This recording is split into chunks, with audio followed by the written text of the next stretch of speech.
Hey guys, how's it going? My name is Joe. Welcome back to Recap episode something. Jesus, are we? Wait, yeah, episode 100. This would be 100 because this is 500 games that I've played for the Super Nintendo Entertainment System. You can see where we're starting here. This was an interesting week of not great. First up, we got Street Hockey 1990, Super Sport Street Hockey 1995, or just 95. So this is the second in this series of the Super Sports. The first one was NBA, or not NBA, it was just Super Sports Jam It, which was kind of like NBA Jam. And then this is Street Rollerball. I mean, they kind of tried to fit the NBA Jam formula sort of into a hockey game, an arcade style hockey game. It didn't look awful. Music was forgettable. The controls were difficult. It was an interesting concept. The game did play okay. And I can see with two players, it could be a pretty entertaining game. But honestly, it's just super forgettable. Like, it was very, very average to below average, I guess. Um, yeah, it's just, I don't know.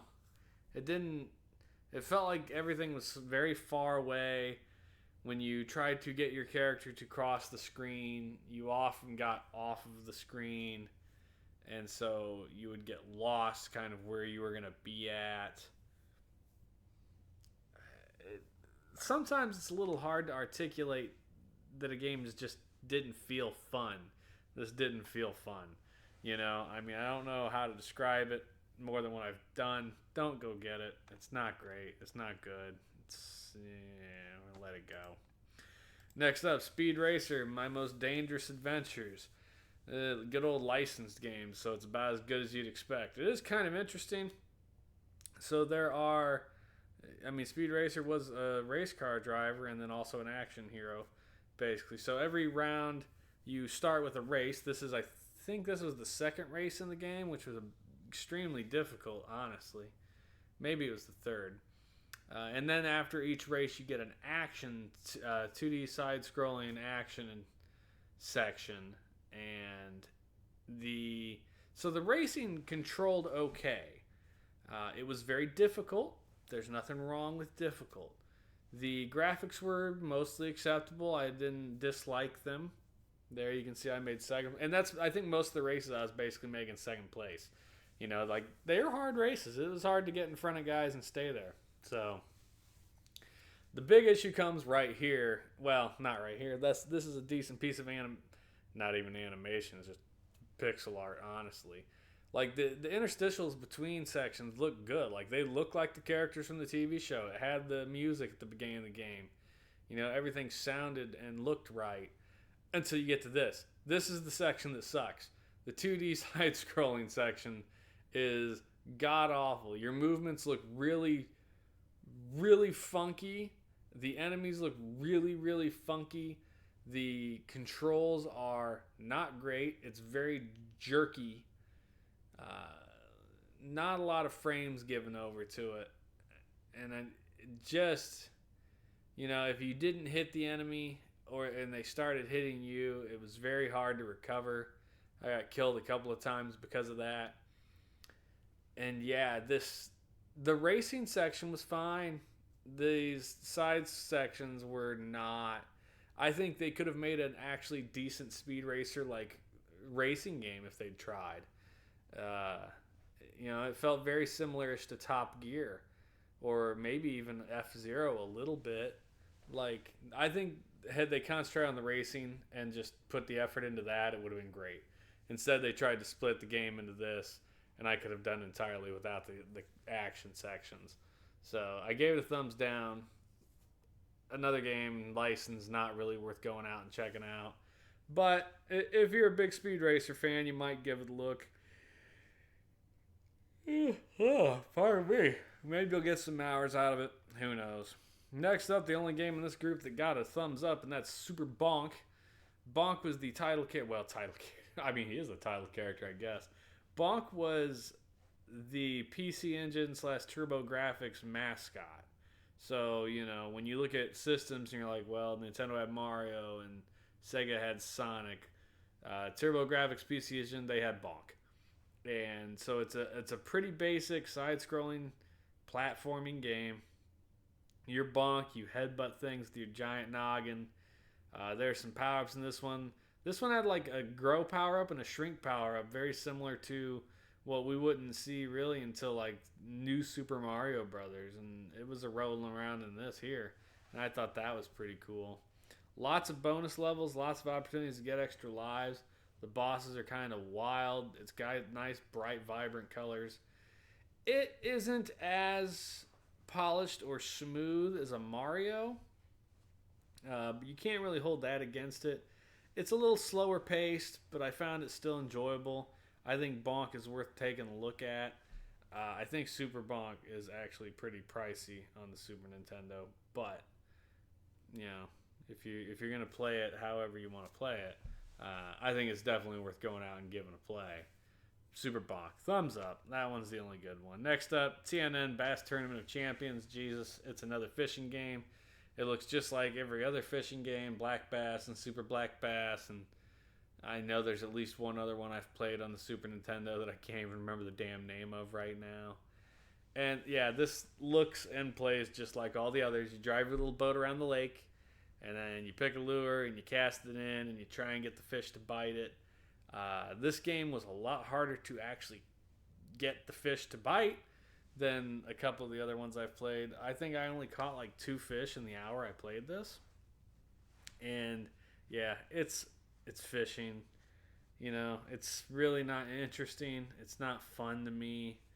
I don't think the average person would have fun. The only way I had fun with these games is as a kid, my dad and I would play Super Black Bass. And yeah, this one isn't worth playing. Thumbs down. Final up, this was game number 500 for the show as far as Super Nintendo games are concerned. And this was Stone Protectors, based off of like the 80s, 90s stone trolls, like those little naked trolls with the tall hair and the little gem in their belly button. This is based off that. So it's a weird sort of sci-fi beat 'em up, This one dude comes to steal the giant crystal of power from the queen or princess. She breaks it into 5 pieces, throws it out in the galaxy. The trolls end up with it, and they have to go and basically beat this bad guy and save the princess and protect the stones. I mean, you're looking at it. The graphics aren't the greatest. They're kind of rough. The music's okay. As far as like being a beat 'em up, it's serviceable entirely. It's like you could play this, and with the second player, it probably wouldn't be bad. You'd probably get through it. I think I probably got about halfway through it. Every stone troll has a set of special moves, kind of like Street Fighter, but I couldn't get them to work hardly at all. I'm like the guy I'm playing right there. He has the most basic move, which is just a half circle and your attack button, and I couldn't get it to hardly work at all. And then the rest of the moves are like real weird, like upright to down to right. And so it's asking you to do these weird like D-pad shifts, and again, could not get it for the life of me.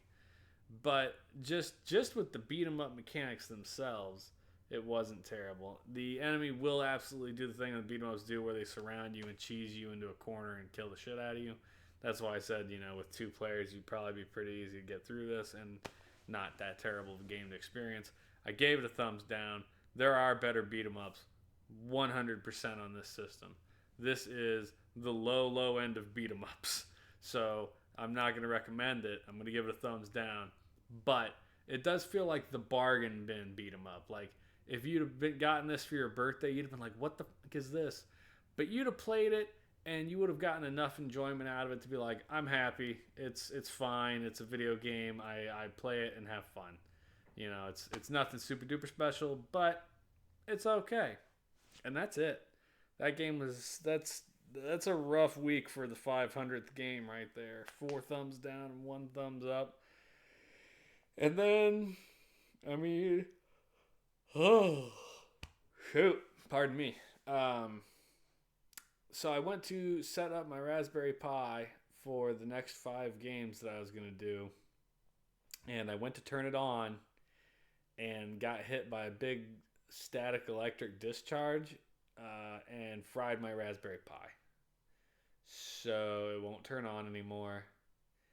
And it's probably, I mean, I could probably take it apart and try and replace the capacitors in it.